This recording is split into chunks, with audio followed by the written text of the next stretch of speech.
want to start this video by saying more prayers and condolences and best wishes goes to the families of September 11th and those affected. I don't think a year goes by for my generation where 9/11 is memorialized, and I just want to say thank you to all the first responders that were out that day and that continue to serve, the military that continue to protect this great country that we have. And I hope you enjoy this message. Thanks. Good morning. This is Paul. It's day 3. I'm going to try to do as many days of this as I can. So I want to appreciate everyone that's watched, shared, liked, followed the page, went to our website, and checked us out. I always try to tell people that I'm unashamed and being a Christian, very unapologetic about it. In recovery, that there's a fine line.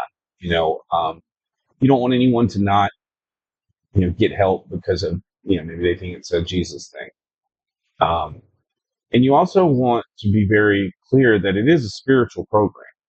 And so for me, it's not really a fine line with my personal recovery, but because of that being my story, I use a lot of biblical stories to help me understand and relate to different topics when it comes to, some of the struggles I have with character defects. And one of those character defects is fear.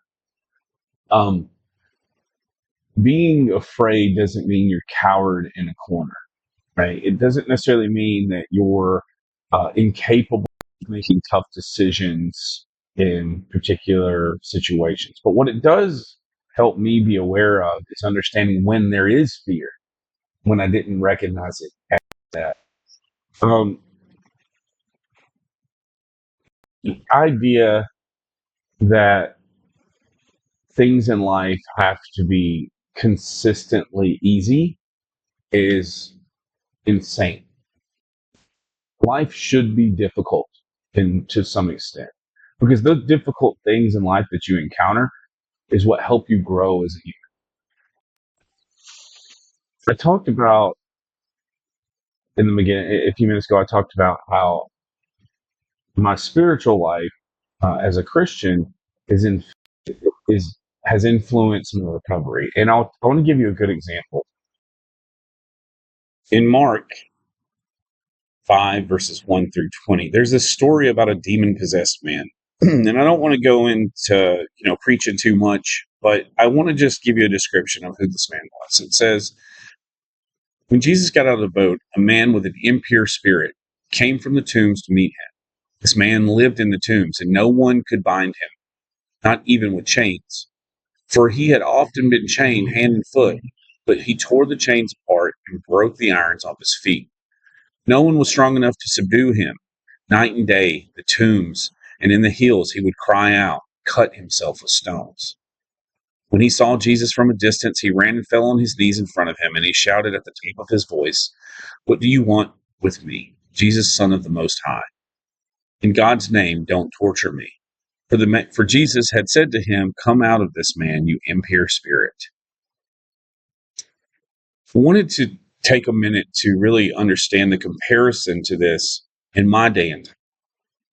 And when I was using drugs and when I was drinking and my life was so unmanageable, I felt like that was me. You couldn't chain me up. You couldn't bind me. I tortured anyone that was in my life. My family couldn't stand me. They despised me. I knew they loved me, but there was nothing of value that I added to their life. But when I came in contact with recovery and a relationship with my higher power, I feel a lot like this gentleman did. Hit my knees and I just said, "What do you want me to do?" Jesus tells this man that's possessed by demons, it says, he gave the demons permission, and the impure spirits came out of and went into the pigs. The herd, about 2,000 in number, rushed down that steep bank into a lake where they were drowned. Now, in this situation, this man has been freed of this torment he has endured. But not only that, I really want you to take and consider the people of that town and that city that he was going to visit. The people that had been trying to bind him in the tombs have now been relieved of this burden, this torture. Just like my family was finally relieved of all of this fear that they had been in, afraid for me. It says that later that those tending the pigs ran off and reported this in the town, in the countryside. And the people went out to see what had happened. And when they came to Jesus, they saw a man who had been possessed by legions of demons sitting there, dressed in his right mind, and they were afraid. Now think about that for a second. They were afraid.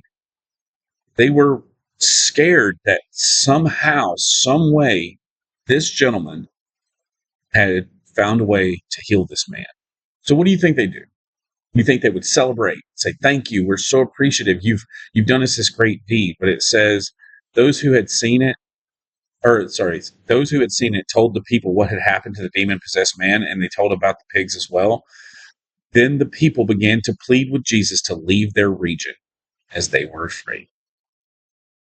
Fear kept them from allowing one of the greatest things they possibly could have ever experienced to come into their own city, to maybe bless them and enlighten them. And so I encourage you to understand today that fear should not lead our lives, because we make horrible decisions. When we're afraid, we don't take opportunity. When we are afraid, we do not let goodness and love into our life. That's an important thing to consider with this story. The reason I bring that up is how many times in our lives are we so afraid of something to really give it a chance. I know when I was getting sober, I was afraid of it. I didn't want to give it a chance. It was different. I mean, I had to go. I couldn't ever use or drink again. And so in that sense, I wanted to kind of relay that fear in certain contexts is very bad for us as a development area of our life. When we are ignorant to a subject, when we don't understand something, we tend to run from it because it's new, it's intimidating. But if you could imagine in this particular moment, understanding who Jesus was in that time, if fear wouldn't have overtook this group of people, where could they have been? Maybe they would have had Jesus come into their home. Maybe they would have sat down for dinner. They would have been, enlightened by his word. Maybe he would have came in, healed a couple people. I'm not sure. But I know that because of their fear, they rejected him. And I think from a Christian standpoint today, how many times in my life, because of my fear, am I rejecting my Lord and Savior? Or am I rejecting an opportunity for a good job? Or am I rejecting a great relationship? Or another day of peace on this earth? Don't let fear keep you from getting the things in life that you deserve. Don't let the challenge of life keep you from being successful. When we talk about fear and recovery, one of the big ones that I'm aware of is irrational fear. Being afraid of something that hasn't been you. And that's a big one. If you're familiar with our program, then you know Andrew Talon is one of my really good friends. And that was something he taught me, was irrational fear, is that you plague yourself with the ideas of things that haven't happened. So a good example is maybe you're applying for a job and you're really worried about leaving your current position for the new one out of fear that it might, you might not like it. Well, you're fearing the fact that you might not like something you haven't even tried.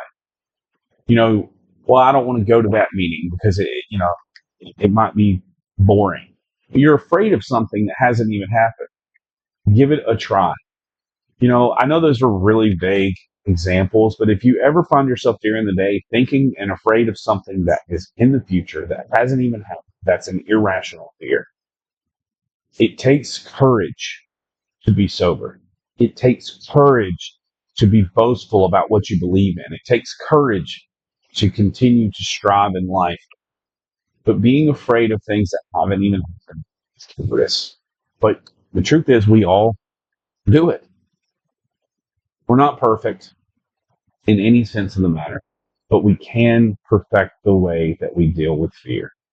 My name's Paul. I wanted to tell you thank you all for tuning in. I've had an overwhelming amount of support for these videos. I'm going to keep doing them. Hope you notice I got a new camera. I'm going to work on this mic issue and this situation going forward. But just know that I love you. I'm proud of each and every one of you that have decided to take a step up and stand against addiction and fight for your life. And if you're watching this and you hear this and you're battling with addiction or alcoholism, please reach out to us. We would love to be a hand to hold and guide you through that process. It's not as difficult as you think, and there's nothing to be afraid of.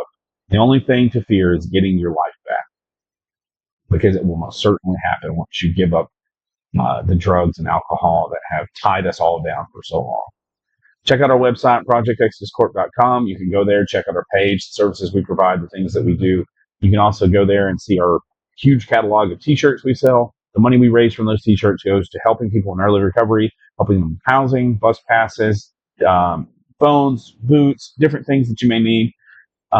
We also want to include to check out our Facebook page. Please go there, give us a like, give us a follow, our YouTube page as well. And if you don't mind, please subscribe to our channel. My name is Paul. I love you all. Peace.